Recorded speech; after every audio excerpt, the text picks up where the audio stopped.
So I've done little hits here and there, you know, like quick little pulls, but I've never really like gotten on it and like stayed on it, you know. But I got a bigger fuel pump. I took care of this issue I was having. Silly me, I was trying to tap into a vacuum source for my boost gauge, but I tapped into a boost reference coming off one of the wastegate. So basically, I was not sending a boost signal to my wastegate, and it was going full boost on one of the turbos. So that was kind of silly. It was going full boost and breaking up. I was wondering why. Like I thought my plugs were bad. I probably do need to swap my plugs out, but it was over boosting. So I got that taken care of. It's back to being regulated on boost. And I just like kind of rigged up a boost gauge to actually see what this thing is doing. I know it's like low boost, right? But because before I was going off HP tuners, and it doesn't straight up say like PSI, you know, like you got to kind of do some math and see how much boost it has. So I got this little gauge here to officially see. I got to work on the mounting. This thing was meant for a factory style center console thingy, and it's aftermarket, so it doesn't have the spots to bolt in. Anyways, yeah, let's go make some I'm gonna make a test it from a dig. Maybe do like first, second, third. The gear ratio on this thing is super low. I think the factory gearing is like 391.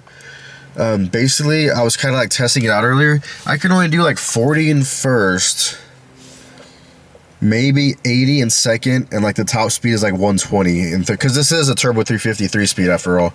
You know, this thing is definitely not built for top speed, but it should get up and go very nicely. Let's go for a drive. And now it looks like I got the boost gauge hooked up correctly. It is registering.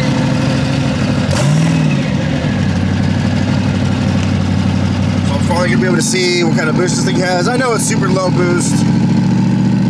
Right now I'm still like trying to work at all the bugs, I guess you could say. I'm not trying to fully sand it and just, you know, skyrocket a piston.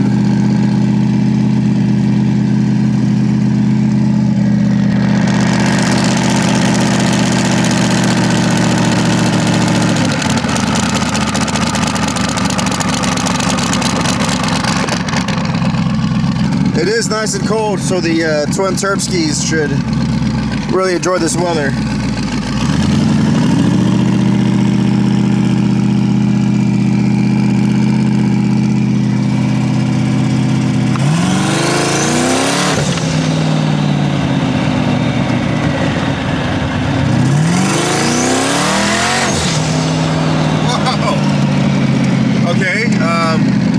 Yeah, we've got at least 10 pounds of boost. I didn't think it was that much. No wonder why this thing rips. That wasn't even that was probably like 3,000 RPMs. That's another thing I need to get. I need to get a Monster Tech, because I could get like a Dakota Digital RPM signal converter thingy that'll let the stock gauge work. I probably will do that eventually, but for now I can just like mount up this Monster Tech right here in the corner. I kind of like that old school look of a giant tack right there, you know?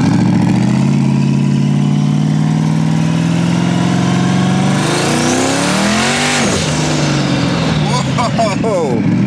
Alright!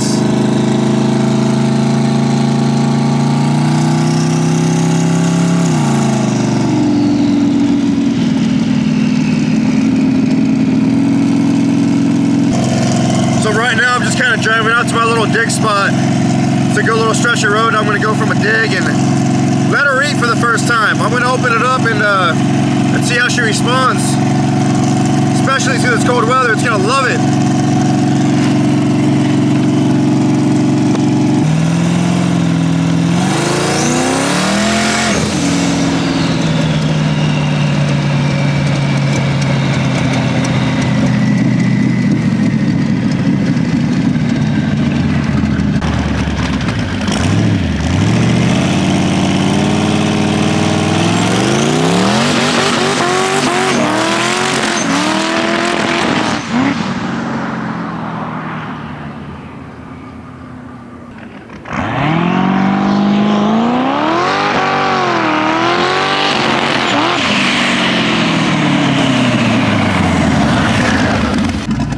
So it does look like we still got some breaking up I gotta deal with. I think what this car really needs is a fresh set of plugs. So I was able to stay wide open. It wouldn't let me do that. It wouldn't break up like that, and the AF bar was looking good. But now, after quite some time, it's starting to break up, and usually that means it's the plugs. I should change out the plugs, maybe run a smaller gap. That should help the break up in the higher RPM, higher boost levels, because that's kind of what it sounds like right now. It kind of sounds like a rev limiter when the spark plugs aren't gapped correctly. When they're too wide, it blows out the spark. So that might be fighting a little bit of that. So yeah, maybe I'll get a fresh set of plugs and try another test it. Next Friday, I'm contemplating taking this to the track if I feel like I can make a full pass. But right now I got some bugs to work out.